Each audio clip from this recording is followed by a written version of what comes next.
friends, happy Boo Year. I'm so happy to bring to you a new video to start 2025.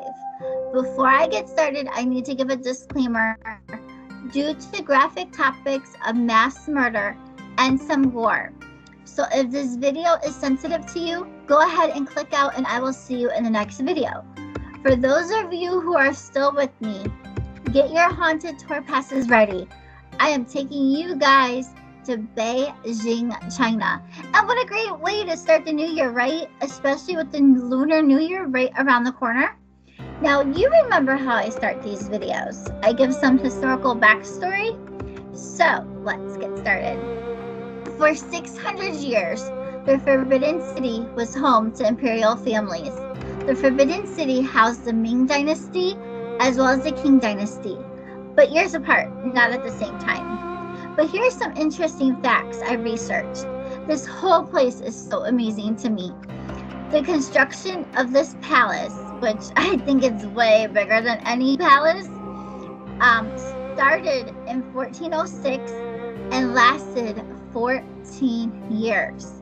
They say the Forbidden City has 9,999 rooms. Some have debated that number, but I'm not here to argue their findings. They said that there is 1,000 less than 9,999 rooms, but still, that's a lot of rooms.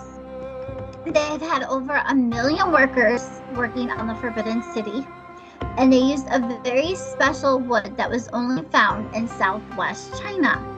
And the wood was called Namu, in English terms, known as Phoebe Zanen wood. I actually Googled this, and it's a very large tree that stands 98 feet tall. And they finished construction of the Forbidden City in 1420, but they were not finished with the inside. Major halls were paved with golden bricks. The roofs were built with yellow glazed tiles. And yellow is a very significant color. It represents power. And yellow is a very dominant color throughout the Forbidden City. Even the bricks on the ground are yellowish gold. Red is another color that you will see as well in this amazing building. And red is a color that signifies good luck, fortune, as well as happiness. And that is why the outside of this building is red. However, there is one room that has a black roof. And that room is the Royal Library. It is believed that black represents water, and water extinguishes fire. A Royal Library, oh my God, I'm even more in love with this place than I have been. And the Forbidden City has always been a wonder in my eyes and a place I would love to visit, especially now that we know that this place has a Royal Library. I'm a lover for books. But anyways, the Ming Dynasty was the first to rule. They had the Forbidden City from 1420 till 1644. Then in April of that year, it was captured by rebels. When I hear about a building being captured, I think of that scene from Christmas Vacation, where the cops broke into the house, but in this case, it would be ninjas, and they were dressed in black, busting through windows, breaking down doors, holding women up with swords or tying them up to pillars. I don't know how this works. It's probably nothing like that, but this is how my mind sees it, and I'm a weirdo, and it's okay. Anyways, this whole rebel overtaking was led by someone who was claiming himself as an emperor of the Shun dynasty. Now, I Googled this as well because I was like, this sounds sus. And what I found was this emperor fled when the armies of the former Ming general chased him off, and the Ming general accidentally set fire to parts of the Forbidden City in the process. And yes, he was an actual emperor of the Shun dynasty, but he was defeated and some other things happened. But can you believe that though? That the Forbidden City caught fire while they were chasing this guy out? Oh my gosh. So after that whole debacle, in October of that year, there was a ceremony held for a new ruler under the Qing dynasty.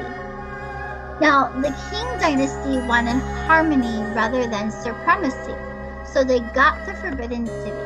Then in 1856, during the Second Opium War, French forces took control of the Forbidden City until this war ended in 1860.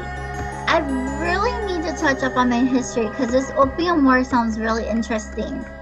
I know weird history like ghosts, but the Forbidden City was home to 24 emperors, and 14 from the Ming dynasty and 10 from the Qing dynasty.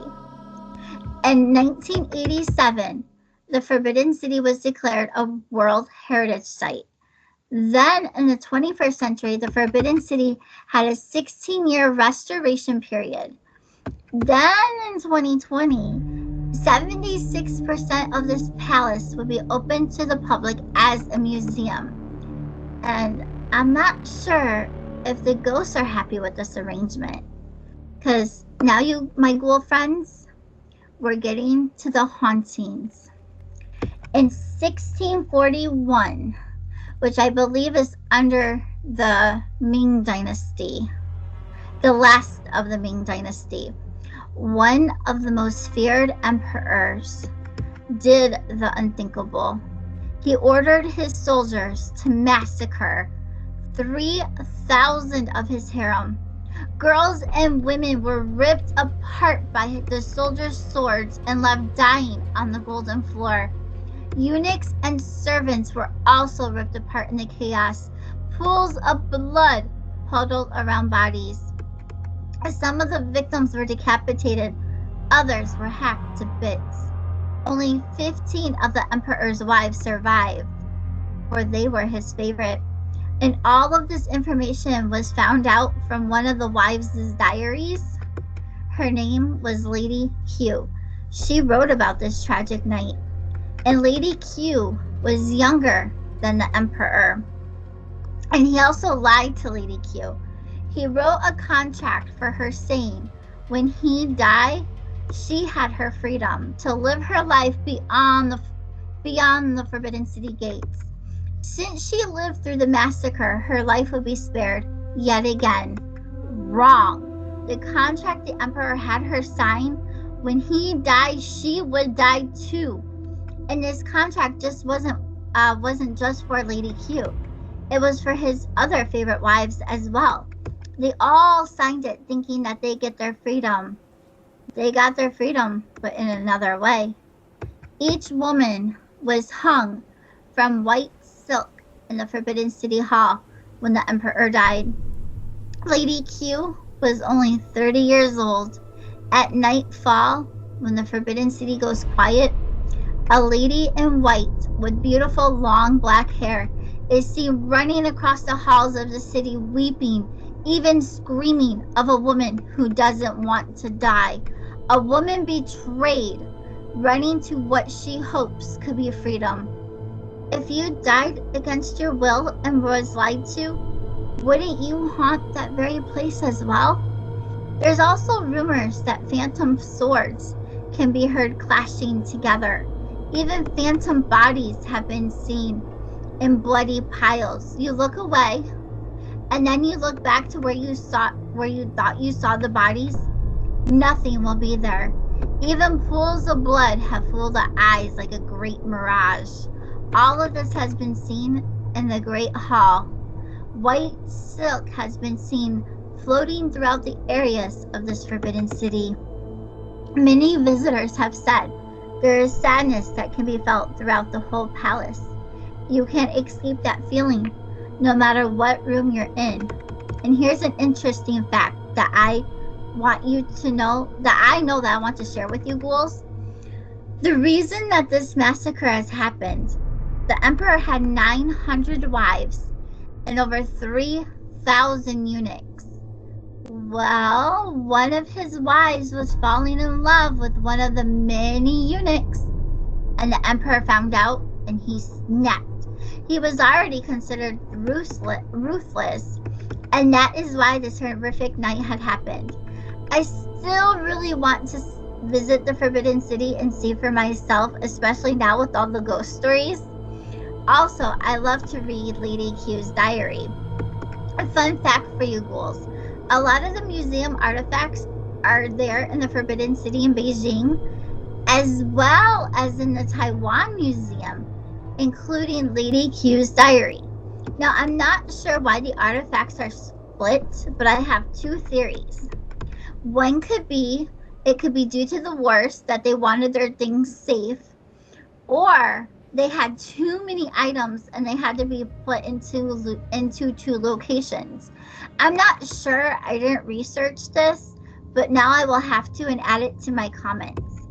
And this is my last fact for you ghouls, because after the sours, I like to bring the sweets.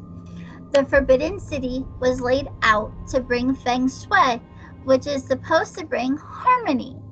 Feng means wind, and shui means water, because the Chinese believe in the flow of energy called chi, which connects everything in the universe. Wind is an active energy known as yang, and water brings passive receptive energy known as yin. Yin yang.